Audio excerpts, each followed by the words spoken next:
Okay. Hey, people. Um, I hope you all are well. It's Makeda Valletta. I'm live on Instagram and YouTube. Okay. Both my pages live at the same time, so I'll be looking in both cameras. In case you're unfamiliar with me, um, I am a trainer, a nutritionist, a sacred sexual educator, a dancer, um, a body science nerd, and also into history and anthropology. I am into the truth, studying prehistoric, pre-colonial art and ways of being that goes from food to sexuality to what we do with our bodies. Okay, so a lot of people ask me, "What's a sacred sexual educator?" And I have videos where I talk about that. I have videos where I talk about, what that is. Okay, I'm not going to get super in depth with that because I'll be talking too long. I'm gonna have to light a little something while I do this video because it's disturbing. But basically, just to be very brief about what a sacred sexual educator is, because I have, videos where I speak about it in depth that you can find on my YouTube channel, The Renaissance Amazon. I'll try to post some below. But it's basically understanding that sex and spirituality are of the same continuum. Somebody asked you what's my ethnic background. I'm American, and like most Americans, mix with a bunch of things. Indigenous from this land. Um, I have some Menorcan people in my family on my dad's side, some Polish people in my family on my mom's side. But yeah. Um, okay.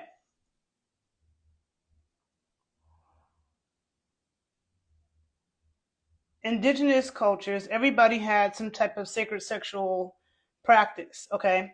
So a lot of people know of Tantra. I'm gonna keep taking my glasses on and off. I put them on to see, but I don't like having my glasses on. So a lot of people have heard of tantra from India, which is, practice of, different sexual positions. And, I haven't studied tantra too much, but I know it has to probably do with healing positions. My intro into it was Taoism. And hopefully you guys can hear me. On Instagram, I have this microphone is for Instagram. So sometimes this microphone goes out. So for people on Instagram, if you ever can't hear me, just let me know. Okay. Um, but understanding that sexuality and spirituality are of the same continuum. Okay, they are related to each other, and the world's, people who listen to me speak hear me speak a lot about, against patriarchal religions, the world's three main religions, which is Christianity, Islam, and Judaism. And there's a long history of behind how those religions were twisted around to suppress women. They weren't always like that. Sometimes you hear certain people say, "Oh, this group used to be matriarchal," or "This group used to be matriarchal." I'm going to tell you that every group of people on the planet, from the Middle East to Asia to Europe to Africa to the Americas, every group of people on the planet were matriarchal first. Okay, and I told you I'm a student of anthropology, history, but also anthropology. You got to look at anthropology. You got to look at the pre-colonial art. There are many books I've read, and there's many books I can recommend. One of them is a book called The Great Cosmic Mother. Everybody should read this book. The Great Cosmic Mother, Rediscovering the Religion of the Earth by Monica Sajou. Her last name is Sjoo, and Barbara Moore, Mor. Okay? You must read that book. If you read no other book in life, read The Great Cosmic Mother. Okay? But there are several others, so I'm going to go through that. Now, like Easter coming up. Easter was really a celebration of the goddess, okay? It was a fertility, a spring, when everything is, all the plants are being reborn and coming out. So to celebrate it, there were orgies, okay? To celebrate fertility. Look at the bunny rabbit, okay? The bunny rabbit has nothing to do with Jesus. It has to do with sex. Bunnies fuck a lot. That's what bunnies do, okay? You have the egg symbol, which I should have had my egg here. I didn't have it, my nani egg, okay? You have an egg, which an egg is a symbol of female fertility, of resurrection, transformation, and the goddess. Women, we have eggs, okay, in our womb. Now, Nothing to do with Jesus. Um, Christmas was a pagan holiday. Pagan just basically means earth-based tradition. That's what it means. It doesn't mean it's evil.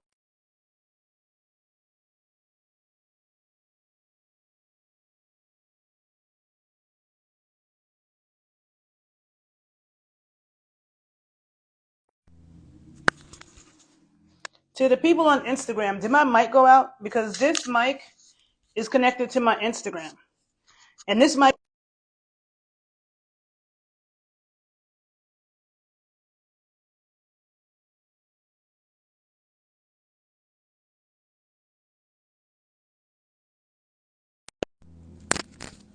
Recording these videos is difficult. Okay, people on Instagram, can you hear me again? On Insta, this mic right here is for my Instagram people. So if it goes.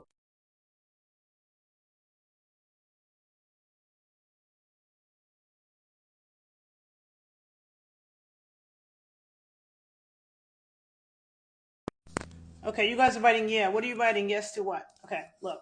This mic keeps going on and off. If it keeps doing it, I'm just going to take it out.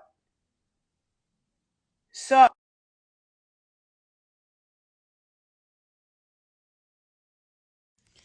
okay, forget it. The mic, I don't know. It took me years to use a fucking microphone. And then now I'm having all these problems. I always have technological problems. That's the reason why I don't have the videos with all the fucking animations and all that shit. I don't have time for that. I just gotta give you the information, okay? All right, so my mic went out on Instagram. If you are missing parts, I don't know what you're missing, you can go to YouTube and you can hear it. Yeah, you can hear me now. I took the microphone off, so the sound won't be as crisp as it would have been if I had a mic, okay? So, back to what I was saying. Christmas was a pagan holiday, which had nothing to do with Jesus, okay? The Christmas carols came from Gaudish traditions. The wreath, the circle, which is a feminine, circles are feminine symbols, okay? You had kissing under the mistletoe. A lot of old Christmas songs were actually very sexual.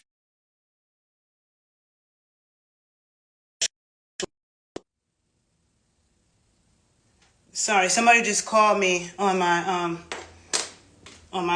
I have a lot going on. Okay, so Christmas was traditionally very sexual. Oh, and red and white. Okay, those are sacred colors. Red being the color of blood. Okay, menstrual blood. That's the woman's sacred fluid that can deplete our chi. Okay, white, semen. Okay, that's the sacred fluid that can deplete a man's chi. Okay, or build it up. Same thing with the blood and the semen. And also blood and milk, okay? So what happens? Blood and milk are almost the same substance, except one has red blood cells and one has white. But they're almost the same substance. And when a woman bleeds every month, and then when she's pregnant, the blood stops, and what happens? She develops milk, which is white, okay? So red and white are the sacred colors. Red being connected to the root chakra, okay?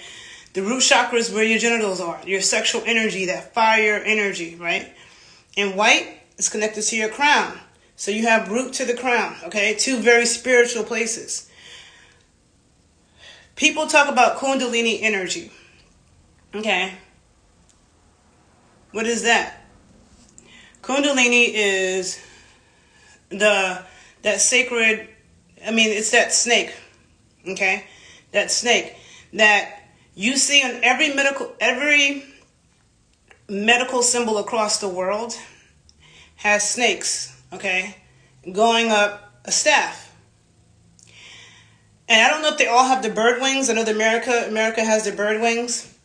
Okay, so what is that? Okay, it's that sacred sexual energy going up the root, up the spine. From the root going up the spine into the crown, to the third eye. That's enlightenment, okay? The sexual energy, cultivating your sexual energy and moving it leads to enlightenment, okay? So I've been studying this stuff for, 2024? 20 years now? And I'm not going to get super into that because that's not what this video is about. But I needed to give that background. And I have some videos where I speak about that. Somebody said, very true, the Christmas songs is sexual and the holiday is pagan. Also, the colors are sacred. Very true. Yes. Christmas is a time for also sex, okay? Halloween. I have a whole video about, because I'm also a dancer and I study dances of the African diaspora, but particularly in the Americas, okay? So Afro-diasporic dances in the Americas. So I study a lot of Haitian roots dancing, Afro-Cuban, Afro-Cubano, and that's a lot of different things that goes, it's both spiritual dances, okay, like the Orisha dances, the Abokwa, the Arara, you know, those are different African societies, but those are, you know, those are like folkloric. Then you have the social dances like Rumba and Timba and Salsa. Like there's a lot of different things in the Afro-Cuban. You also have the Haitian Afro-Cuban dances, which are very different than the dances in Haiti, okay? So I study all of that. Afro-Puerto Rican, bomba y plena, salsa, some Afro-Dominican palo and congos, Afro-Brazilian samba. Try to do a little capoeira, but it's not my thing. I'd rather shake my ass. Afro-Colombian, champeta, and there's a lot of other Afro-Colombian styles, Afro-Peruvian, all of those, and then black girl dances from the U.S., okay? I'm not a good twerker. I always say I can shake my ass, but I'm not a twerker. Twerking is a particular type of dance. Same thing like bounce from New Orleans. That shit is not easy to do. Bounce and twerking is very different than the Afro-Caribbean, Afro-South American dances, which involve a lot of the hips. With twerking and bounce, there's not a lot of manipulations of the hips, but there's a lot of manipulation of the ass, okay? So it's different, and it's a different skill that people try to sleep on, but it's very medicinal, okay, and important. But anyhow, I'm into black dances in the Americas and the Congo. The Congo is the only African dance that I study that speaks to me, and the Congo has had the greatest influence on black dance in the Americas. So Jamaican dancehall, oh yeah, of course I dance dancehall, grew up in New York City in the heart of the dancehall era. So Jamaican dancehall, straight Congo. Soca, straight Congo. Afro-Cuban rumba, straight Congo. Merengue from Dominican Republic, Congo. Okay. Champeta from Colombia, Congo. Samba from Brazil, Congo. Okay. Capoeira, Congo Angolan. Then you have Congo Square in New Orleans, okay? So the Congo has had the greatest influence, not the only one, but the greatest influence on popular black dance in the Americas. Stuff that involves the hips, right? So that's what I study in particular. Okay, so that builds up a lot of that kundalini snake, that sacred sexual energy. Now, it can build it up in the person who's doing the dances, and it can build it up in the person that's looking at the dances. Either way, it can build that energy up. And that energy is very powerful. It's nothing that people should be ashamed about. But the shame, okay, the shame comes from patriarchal religions, the world's main religions. And thankfully, I wasn't raised religious. But the Catholicism, which I know Christianity fits, or I don't know which one it is. If Catholicism goes under Christianity or Christianity goes under Catholicism. I think it's Catholicism is a branch of Christianity. I don't know.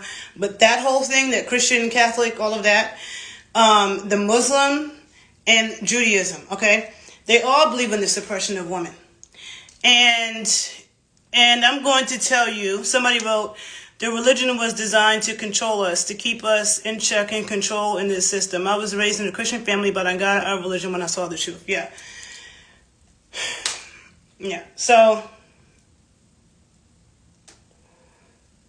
now, hold on a minute. This is also a good book. Okay. The Woman in the Shaman's Body. Okay. The Woman in the Shaman's Body, Reclaiming the Feminine in Medicine, Reclaiming the Feminine in Religion and Medicine, okay, by Barbara Tetlock, PhD. Right, you see this? Now, hold on, I'm going to show you something.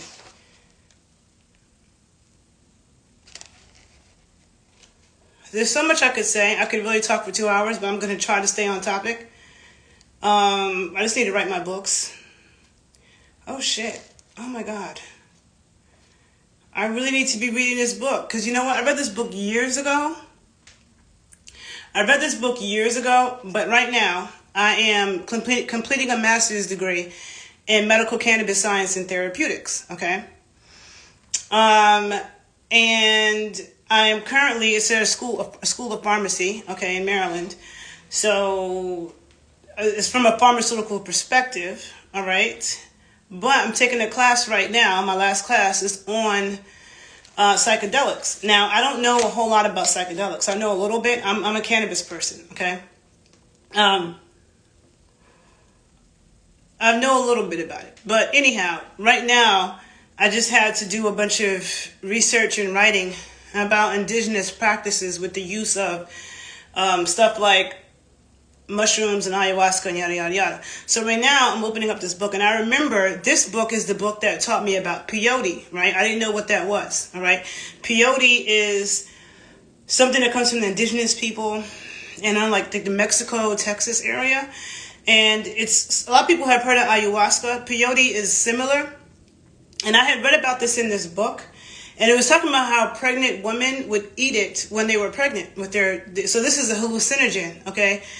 I don't know if it's considered a psychedelic, but it's similar to ayahuasca. And they would consume it when they were pregnant. So that's how I knew about this. And then I ended up in Texas. I wasn't seeking out doing it, though. I knew about it, but I wasn't like, oh, let me go try to do it. And I went to Texas, and I was with a Native American friend of mine. And I think he was Apache. And he told me, oh, I'm going to take you to this ceremony. And they're going to be passing around something. Just keep consuming it. He said, if you feel like you're getting sick, he said, what you call getting sick, we call getting well, right? So you feel like you're getting sick and you might be throwing up, you feel sick. To us, that's getting well because you're eliminating, right? So he said, no matter how sick you feel, just keep consuming whatever is being passed around. So he told me that. And, Jazzy, that's dope about wanting to go back and study herbs. We definitely should talk about that. I want to make a video about that too, because there's a lot to say just about going back to school and education and like what path to go to like really get the truth and a well-rounded education. And then especially when you're working within health, there's a lot of BS. So that's a whole thing. But yeah, so I remember when I went to this ceremony, okay, it was disgusting. They were passing around like a peyote tea. Then it was a tea. It was like some like ground up dirt stuff, like dirt form. And it was like also in this spongy. It was like 3-4 different forms, at least 3, and all of them were disgusting. Okay, and when I was consuming it. It did make me feel sick, okay? But not only did it make me feel sick, it was so freaking disgusting. I could not keep eating it. I can't eat things that are like nasty, and it was. So I didn't keep eating it. But we had to sit in front of the fire all night, okay? While people are chanting. And see, for me, I'd rather get up and dance all night. I'd rather somebody tell me, look, you can't sit down for 7 hours. You just got to dance. And you got some badass drumming. Like some dope-ass Haitian drums, or some dope-ass Afro-Cuban drums, or some, like, that shit, I could do that. Now, smoke a blunt, drink some rum, I'm good. I'd rather do that than eat peyote in front of the fire and not be able to move and listen to the same simple chanting all night. That drove me crazy. But respect for it, I'm just saying I wasn't seeking that out. But anyhow, I learned about that in this book, and just now I was opening it up to read something else, and I opened it on a whole chapter about mushrooms and all that. So it's telling me I need to revisit that in this book. But, okay, so what I was looking for, okay, so, hold on. There is, first of all, you can't deal with the goddess and female shamans without dealing with sexual energy. Like I said, sexual energy and spiritual energy are of the same continuum. That's the reason why people who are so sexually suppressed are pervs. All the pervs and shit, they be sexually suppressed, okay? It's not good. It's not healthy. We are sexual beings, okay? We all come from sex. That's how we got here, okay? Our parents had sex. We are sexual freaking beings, all right? We're animals, okay? So, there is a whole chapter, okay, about eroticism, ecstasy, and trance, okay? in this book. Oh, damn, my page is falling out. But, okay, so I'm going to read something because I'm nerdy, right? So, let me see where I'm going to start at. All right. Okay, so this says, ecstasy and trance can be used interchangeably though anthropologists generally use trance to refer to both, and historians of religion similarly rely on ecstasy, I like to differentiate between the two terms. Trance is a hyperlucid state of sensory overstimulation triggered by music, noises, and odors. The images, auditions, and experiences of trances are generally forgotten afterward. Ecstasy is a state of sensory deprivation and withdrawal. Think of fasting, silence, and darkness. Experiences during ecstasy are not only remembered later, but can be revisited again and again. Dreaming, the monitoring of vital energy in the body, and the state produced by a psychedelic drug are ecstatic rather than trance experiences. Drumming, combined with dancing, singing, and miming, is a powerful way to bring a trance. During shamanic performances, participants may stamp their feet to one rhythm, clap their hands to a second rhythm, and sing syllables to yet a third. In fact, music that encourages dancing profoundly modifies the structure of our consciousness, changing how we experience both space and time. Musically driven movements enable shamans and their clients to enter into a spiritual world filled with culturally appropriate cosmic imagery, right? And I'm not going to keep reading this because I'm not going to do that. But this book has, whole parts too where it's talking about, the eroticism involved in it. And that it just goes on. I'm nerdy, so I'm not going to read all this. But this is a very good book. Now, there's a lot of things that I've learned from reading books, because I have read a lot of books by, people who know what they're talking about and do good research. And a lot of the best books I've read have been written by women. What was I going to say? But I also learned from dancing, from studying these dances, from doing these dances. I have a whole video where I talk about sacred sexuality and Haitian folkloric dance and what it has taught me about that. But anyhow, this whole idea, when you look throughout many parts of the world, okay, I believe in looking at ancient art, okay, what is written in stone. People always talk about, something's not written in stone. So what has been written in stone, right? So you have stuff like the goddess Atabe in Puerto Rico, okay? And you can look her up, Atabex, okay? She's an indigenous goddess that has her legs wide open. Her legs are wide open, okay? And you see the circle, oval shape for the vaginal opening. And all around the world, okay, you found these symbols. And I know in Ireland, they used to be above the churches, okay? They would call them Sheela-na-gigs, okay? They were called Sheela-na-gigs. And I have a book where I can show you some of that too. But this whole idea that we are all, thank you, that you like this shirt. It's true, it's important. That, again, me talking about sexual energy and spiritual energy being of the same continuum. So because women, we're penetrated sexually, okay, we are penetrated easier spiritually. Because women give birth, whether or not women choose to give birth or not, because we're in a female body and we have the ability to do that, we have the ability for spirit to come through us, okay? So this is the reason why a lot of times, I'm not going to say 100%, but a lot of times the men who are closer to spirit, who are readers and diviners and really getting, really connected to that, a lot of times they're gay. And they're also being penetrated sexually, okay? They have their place, all right? In society. And, you find this to be true a lot in Brazil, like a lot of places. But anyhow, the thing is that in matriarchal traditions, it was recognized that we're all born from a woman. We all come in that way. Women are closer to spirit. It didn't mean that men couldn't be in positions of power. It was just that if a man was in a position of power, a woman put him there. It was either his wife or his mother who gave him that power and put that crown on his head. Okay? But it was never that men couldn't be chiefs or men couldn't be in charge in positions of leadership. But this idea, too, that men are the leaders and that men have always been the leaders, number one, that's not true, okay? A lot of the wisest, most successful men and warriors had female trackers telling them which way to go. And this is the reason why I respect Obama, because, you know, he had an amazing wife, put his mother-in-law in the White House. Like, you're surrounded by, he was obviously raised by an amazing woman. So you have surrounded by that powerful female energy. You know what I'm saying? That you also have respect for, okay?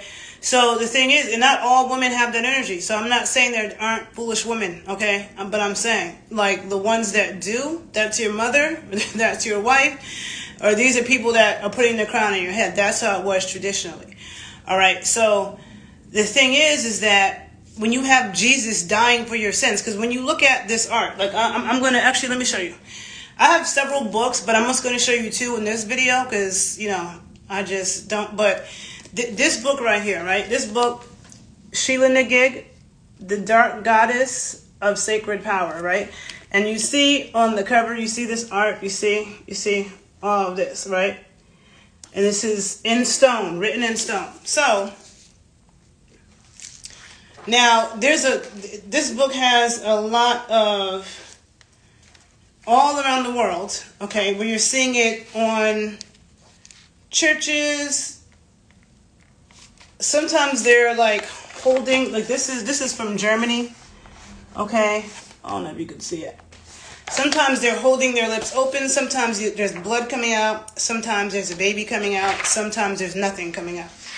Okay, this is a woman, they used to rub it when they went in the churches in Ireland. So this is a woman touching it above the church. I mean, in the church entranceway for good luck. Okay? Hold on, let me find some others. They exist. Oh yeah, then you had the frog goddess. There's a whole bunch of depictions of it. Let me see. And this in the Americas, in Europe, this book has a lot of Europe, but it's not just in Europe. It's also found in parts of Africa, also found in the Americas. Like I told you, Goddess Atabe, who is in Puerto Rico. Now this is from India. Okay, you see her squatting down, legs wide open. Okay, legs wide open. Now, what did we get told in modern day? That women, we need to keep our legs closed, right? We need to keep our legs closed and keep our legs crossed. But you know what? Okay, now I'm just going to be just completely honest. Hold on a second. Oh, let me get this. I'm just going to be completely honest, all right? I mean, I'm somebody that likes to study men and women, okay? And I am a woman, but I have a twin brother, so I've always, and I'm very close to my dad, and I would observe, those are two men that were around me that weren't trying to impress me, you know, and I just, from little, okay, just have been observing differences between men and women. Like, there are things that we have that are in common, okay? Some things that people say are different about us aren't different about us, okay? Because we actually have a lot in common. But there are things about us that are different, okay? And thank you for the compliment.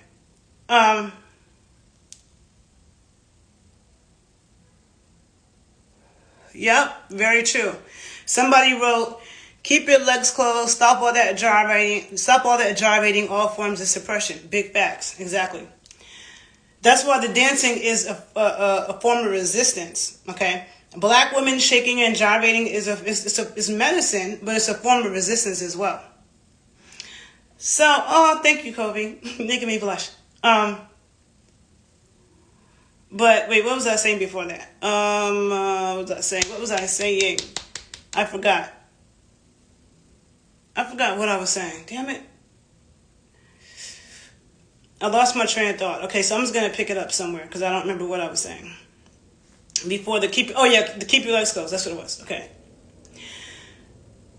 So yeah, there are differences between men and women, and men are very simple, which I appreciate. It's kind of amusing and funny to me sometimes. And women can be overly complicated. That's why you need that balance of male and female, because you need them both to like balance each other.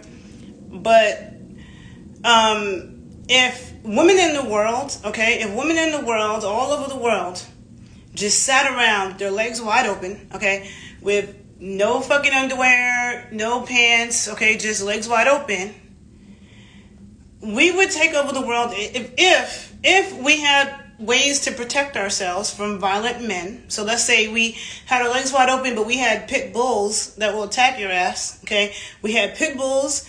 We were trained in weapons training, okay? All kinds of weapons training. And we could fuck you up if you touched us or violated. So if that was in place, and women everywhere just sat around with their legs wide open, men would be stuck, okay? Dudes would not be able to fucking function, all right? They wouldn't. If men looked around, everywhere you look is girls with their legs wide open, y'all wouldn't be able to function, okay? You just wouldn't. So the fact of the matter is, it's like this whole idea of trying to suppress women and suppress their sexuality, because one of the things that they say, oh, men love sex, women love sex too. Women love sex more than you, okay? More than men. Now, this is a general statement because you do have some women who are very sexually suppressed, and they're women with sexual trauma. So I don't have my egg with me, right? My yoni egg, my nani egg is a crystal egg. The women work with internally to not just strengthen the vaginal muscles, but get control over the vaginal muscles, and also to work on the reflexology points. There are reflexology points in the vaginal canal.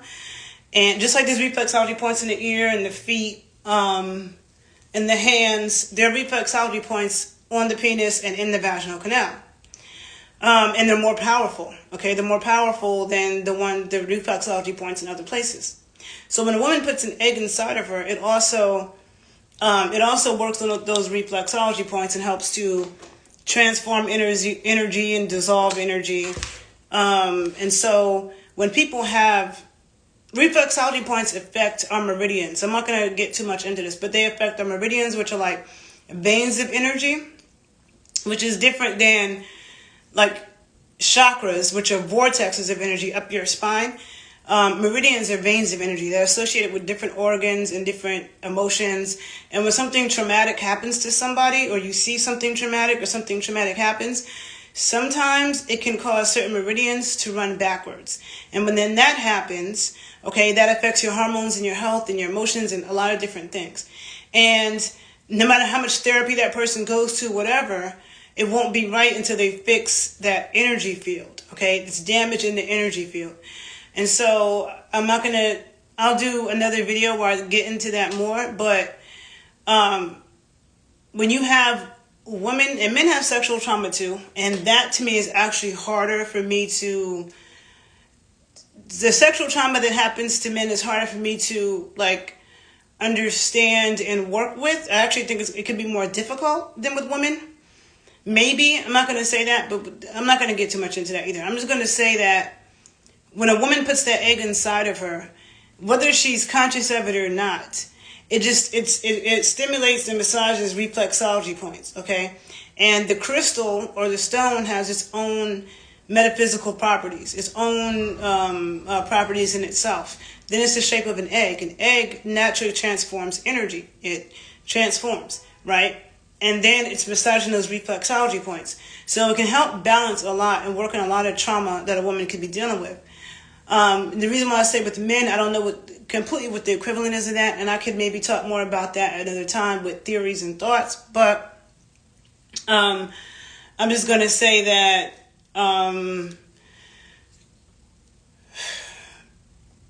there's a lot of trauma that exists, okay? So that's a real thing. And when I started teaching my course, my Sensual Strength Training course, that's when I started to really discover that, okay?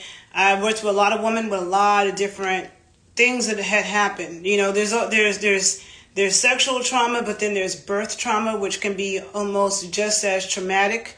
Studies show that the type of trauma that it might cause to women's brain waves and stuff like that is just as traumatic. So you have, all those different things that will need to be worked on. And the dancing is really important, okay? So the dancing and the working with the eggs, both, not only does it help generate sexual energy, but it also helps to shake off stuff, okay? Shaking off trauma, shaking it off, regenerating energy, moving it around, you don't want to sit stagnant in any of that, okay? No matter how hard anything is, right? So with that being said, it's like whenever we have ever gotten any education on sex, like in school, it's always been about the negative sides, like the bad stuff that can happen, which is important to know. But it's just been, this is the penis, this is the vagina, this is sperm, this is the egg, this is a baby, these are all the diseases you can get, and that's it.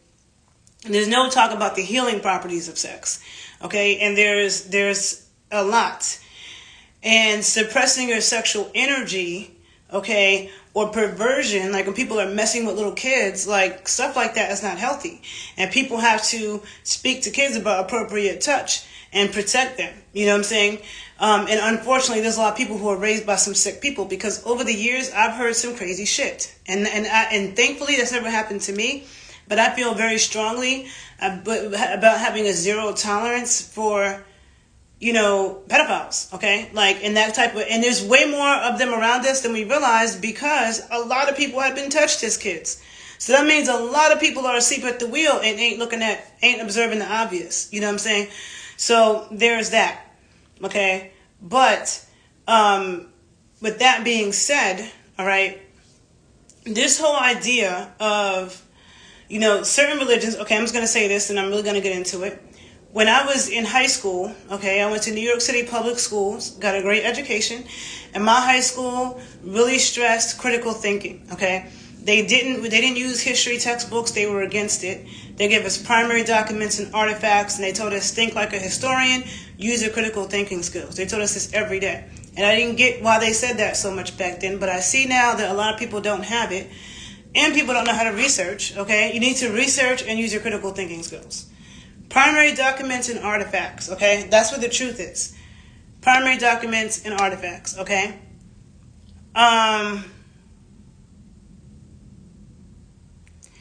And so, when I was in high school, we had to take a class on world religions. And they took us to a mosque in New York. And I remember them saying to us, the reason why the women have to cover up is because the men can't concentrate when they're praying. So I'm like, the women are walking around with all those damn clothes on, okay? Because the men can't concentrate when they're praying. To me, it's like, why don't you tell the men to fucking focus, okay? Yeah, I'm supposed to walk around hot as shit with all these clothes on because they can't concentrate. So it's like the blame is placed on the woman. The woman's the evil temptress. So if this woman gets raped, or, oh, it's her fault because she was, she was tempting him. And the thing is that with men, okay, I've learned that men have x-ray vision. If a woman has a body, she can have on a sweatsuit, and men can see through that, okay? In the wintertime in New York, when women got on winter coat and did the layers, dudes can see through all of that. So it's not like a woman has to be naked or half naked to attract male attention, okay? Number one. And number two, before we were colonized, every place when it was hot, okay, every place where it was hot, people were walking around basically naked, okay? They were walking around basically naked because, first of all, if you have melanin, you need to get the sun on your skin. Like, for me, I haven't traveled this winter. Usually I go to the Caribbean or South America a couple times in the winter. But getting that sun on our skin, and you need to get it on as much of your skin as possible. And the darker your skin is, the more sun you need to even get vitamin D or to absorb it, because melanin is blocking the UV rays, and you need that to make vitamin D. Okay? So if you're melanated and you're all covered up in the sun, you're really causing yourself a problem. The more melanated you are, the more sun you need on your skin, and as much as possible.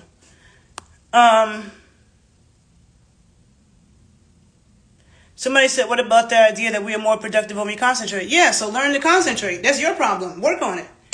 Work on your own concentration. Don't blame your lack of concentration on somebody else. That's what men need to work on. Learn how to fucking concentrate. Especially if men claim that you guys are meant to be leaders. How are you going to lead and you can't concentrate? How are you going to lead and a woman can break you down so easy? That's why a lot of men get caught out there with female spies. You know, the studying black dance in the diaspora, right?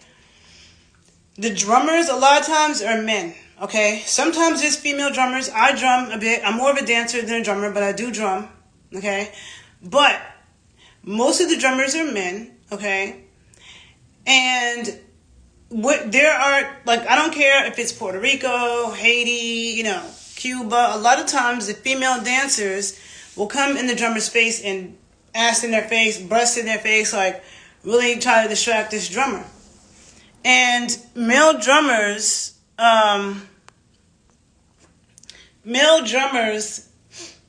keep their focus. They don't fuck up the rhythm. Okay? Now, when I tell you I drum a bit, if I'm drumming and an attractive woman comes in front of the drum and is trying to seduce me, I'm probably going to fuck up my drumming. I don't think I'd be able to maintain it. Okay? So that's what I'm saying. Like, I'm not really a drummer. I'm a dancer more. Okay? I can maintain my dancing if a pretty girl does some stuff. I could do that fine. But drumming, I'm going to mess up. So the male drummers, they don't mess up. They could have the most amazing women and doing all types. They're not going to mess up their rhythm. Okay? This Puerto Rican dude I know in New York, he comes from a legendary family of drummers. He told me he was in Puerto Rico at this certain festival, and people know the family he comes from, and he's drumming. And this girl came and put her breast on his drum, and everybody was looking at him like, oh, can you keep your rhythm right? You know? And so he did, you know, but that level of focus is the kind of focus that men need to have. You don't need to be so easily damn distracted.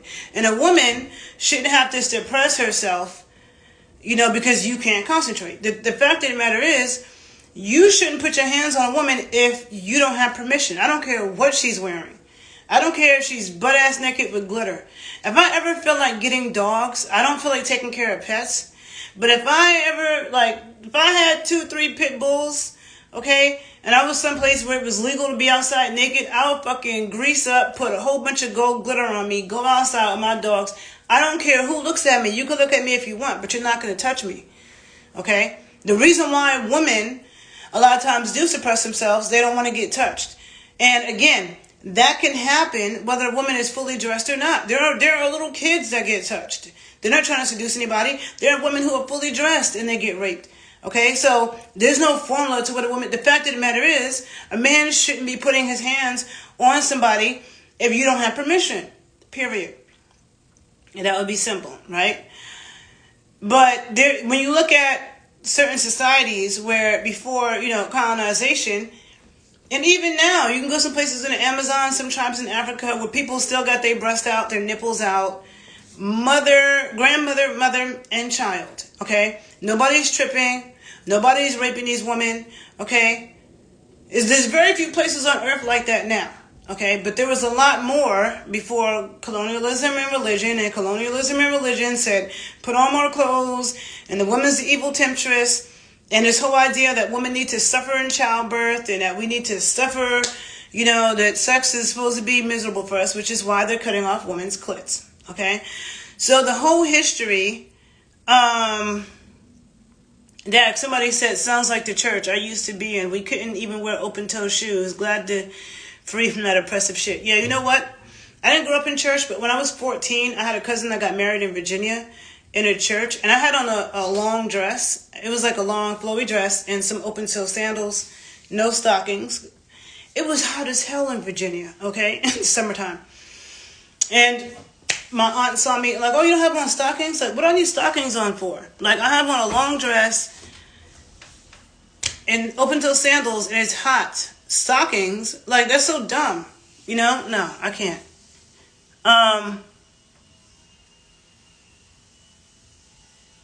So anyhow, and also I remember when I was a little girl, there was one time that my dad there was a Muslim woman, That's always stayed in my mind. There was a Muslim woman with all those fabrics, right? She had it all, everything covered up. And my dad pointed her out. He said, you see that woman?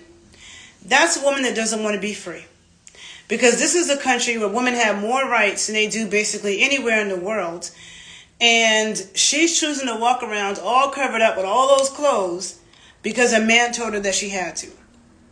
And my dad said, fuck that shit. Don't ever let a man tell you what to do. Okay? Think for yourself. Don't do something just because a man's telling you to do it. And, and so it's true. So when I see women with the hijabs and people think that's very empowering, that's not empowering to me. You'll see women in Miami, you know what I'm saying, in the Middle East, in Africa, where it's hot as hell, with all these fabrics on, okay? That's ridiculous, okay? It's ridiculous. And all of that has to do with the fact that, the woman's a distraction and that's what it's about. So now those are the same communities that are over here practicing cutting off women's clits. Now, I don't believe that little boys should be circumcised either, okay? But what's happening to girls is a lot worse, okay? Because, first of all, the clit is the only part of the body that is only there for pleasure, okay? On a man or a woman. The only part that is solely there for pleasure, and that's it. No other purpose. And it has more nerve endings than any other part of the body on a man or a woman, okay? Far more sensitive. Men can't even ever imagine what it feels like because you have no part of your body that has that many nerves. Also, the clit is not just the button that you see externally. It's not just that. The clitoris is also internal. I wish I had a drawing. I used to have a necklace that I had designed that showed it. I need to get it made again because I lost it. But you can also Google the internal clitoris. And you see the anatomy of it. It's like it's a huge bulb internally that actually surrounds the opening, surrounds the walls of the vagina and goes a few different directions internally. So it's not just that external part that you see. So the fact that what they're doing to these girls, which is happening in a lot of parts of Africa, especially places like Sudan, but it's happening in Ghana, it's happening in Senegal, it's happening in Nigeria, it's happening everywhere, okay? All the African countries. Some of them, it's a lot more than others, okay? I think Sudan, they said 97% of women. Happens in Ethiopia. So some countries are more than others. Guinea, Gambia. Okay, I did a video recently about Black American women being unalived in the Gambia and just the whole energy towards women. And I see a lot of African countries where that's the case. Like if you're a woman, you got to be quiet, cover up, dumb yourself down. People really not going to take you seriously in some of these countries if you don't have a husband. That's not a place I want to be. Okay, it's not. Like, people might be, like, in Latin America, in Cuba, in Colombia, like, people might be booed up a lot.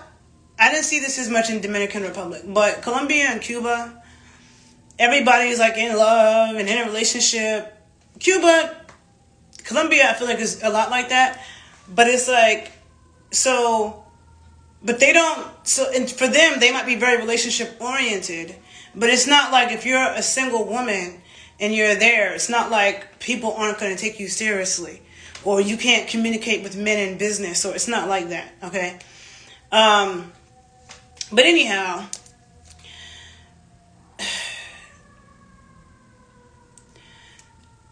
when you listen to the story of these girls talking about, someone said, are these colonized or uncolonized areas of Africa? Just curious if that was a part of the more ancient teachings to be oppressive to women. So I'm going to say that I haven't, when I listen to people on, different interviews of people in these countries, they try to claim that it's an ancient practice, okay? I don't believe that. I believe it came from Islam, because every place they do it is highly Islamic.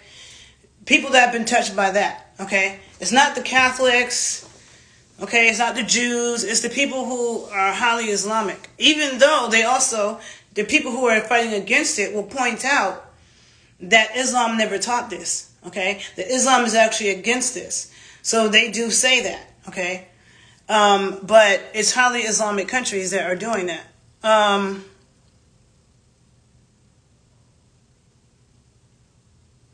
Wow.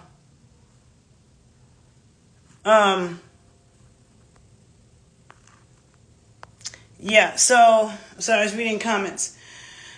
So, and I also know that even in America, like in the 1800s, there was a white gynecologist who was trying to talk about cutting off women's clits, and he was presenting it to the College of Obstetrics or whatever, because he said women were masturbating too much. So to make women an obedient wife who's just going to focus on being a wife and a mother and not have a desire to masturbate all day, let's just cut off their clits. And the College of Obstetrics got mad at him, not because he proposed that, but because he proposed it, it caused a lot of women to look into the idea that the clit brings them pleasure. And they didn't even like the fact that he brought that attention to that subject, right? So, a lot of these girls, they're saying they're like 7 and 8 years old. Oh my God. Oh, trying to tell the story makes me cringe. Oh my God, it makes me cringe. Like, and this is the thing, like, in my work of working with women, I've come across a lot of things, a lot of different kinds of trauma, but I've never come across women who are dealing with this. And it makes me so squeamish that I'm like, almost like, if I was ever presented with it, it would be hard. And I probably shouldn't even be saying that publicly, but it's just so hard for my mind to fathom, okay? Like, it's even hard for me to talk about it, okay? But it's like you hear these women talking about how when they were little girls, they had no idea. They're 7, 8, 9 years old. And they're being told, oh, there's a special day.